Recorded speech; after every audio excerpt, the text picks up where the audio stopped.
No moon floods the memory of that night, only the rain. I remember the cold rain against our faces, and mixing with your tears, only the rain. I remember the cold rain, and your mouth soft and warm.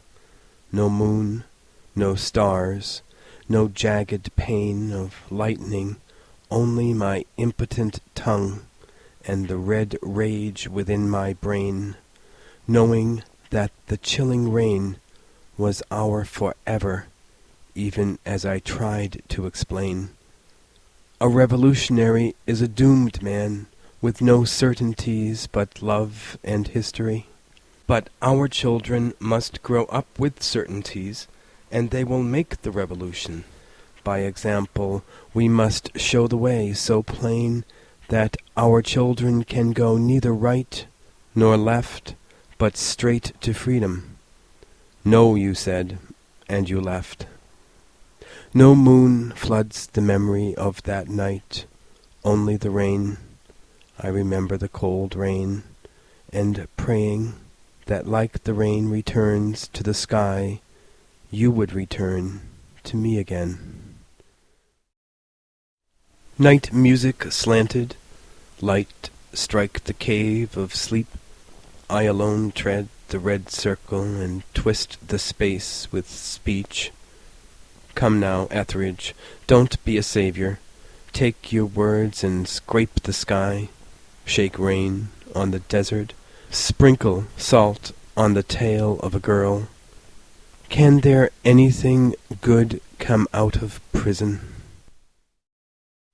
Shiny record albums scatter over the living room floor, reflecting light from the lamp, sharp reflections that hurt my eyes as I watch you, squatting among the platters, the beer foam, making mustaches on your lips. And, too, the shadows on your cheeks from your long lashes fascinate me, almost as much as the dimples in your cheeks, your arms, and your legs. You hum along with Mathis. How you love Mathis, with his burnished hair and quicksilver voice that dances among the stars and whirls through canyons like wind-blown snow. Sometimes I think that Mathis could take you from me if you could be complete without me.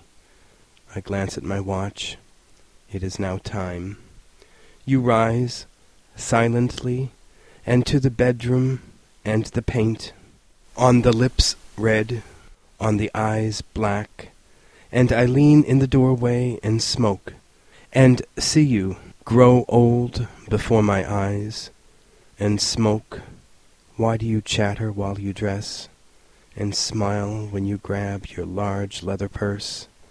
Don't you know that when you leave me, I walk to the window and watch you, and light a reefer as I watch you?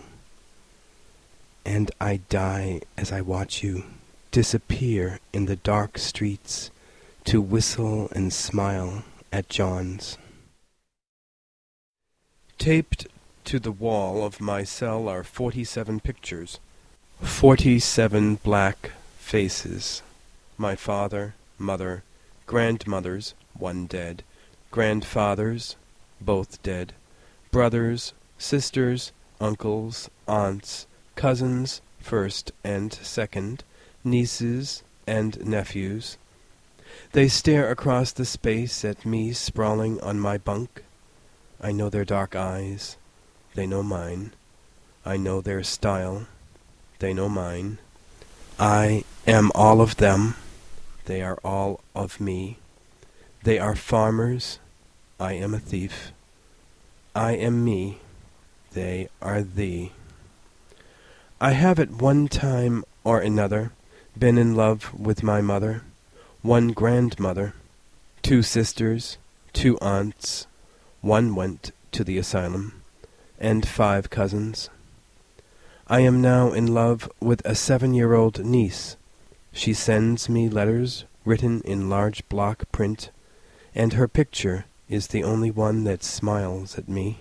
I have the same name as one grandfather, 3 cousins, 3 nephews, and one uncle. The uncle disappeared when he was 15, just took off and caught a freight, they say. He's discussed each year when the family has a reunion. He causes uneasiness in the clan. He is an empty space. My father's mother, who is 93, and who keeps the family Bible with everybody's birth dates and death dates in it, always mentions him. There is no place in her Bible for whereabouts unknown. Each fall, the graves of my grandfathers call me. The brown hills and red gullies of Mississippi send out their electric messages, galvanizing my genes. Last year, like a salmon quitting the cold ocean, leaping and bucking up in his birth stream, I hitchhiked my way from L.A. with 16 caps in my packet and a monkey on my back.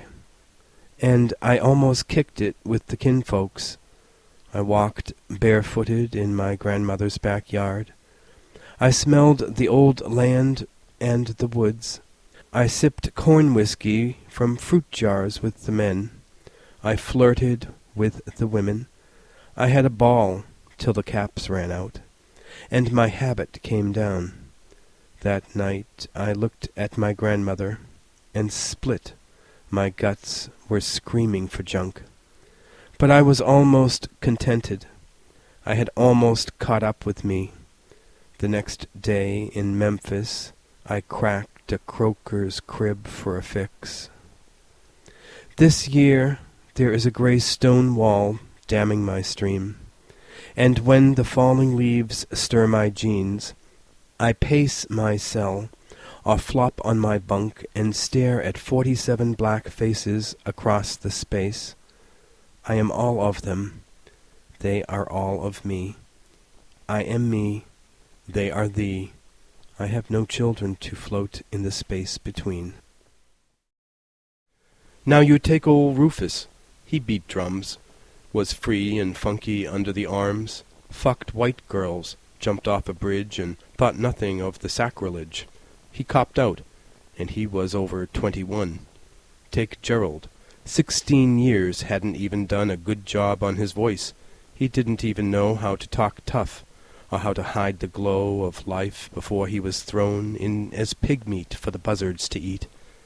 Gerald, who had no memory or hope of copper-hot lips, or firm up-thrusting thighs to reinforce his flow, let tall walls and buzzards change the course of his river from south to north. No safety in numbers, like back on the block. 2's aplenty. 3, definitely not. 4, you're all Muslims. 5, you were planning a race riot. Plus Gerald could never quite win, with his precise speech and innocent grin, the trust and fists of the young black cats. Gerald, sun-kissed 10,000 times on the nose and cheeks, didn't stand a chance, didn't even know that the loss of his balls had been plotted years in advance by wiser and bigger buzzards than those, who now hover above his track and at night light upon his back.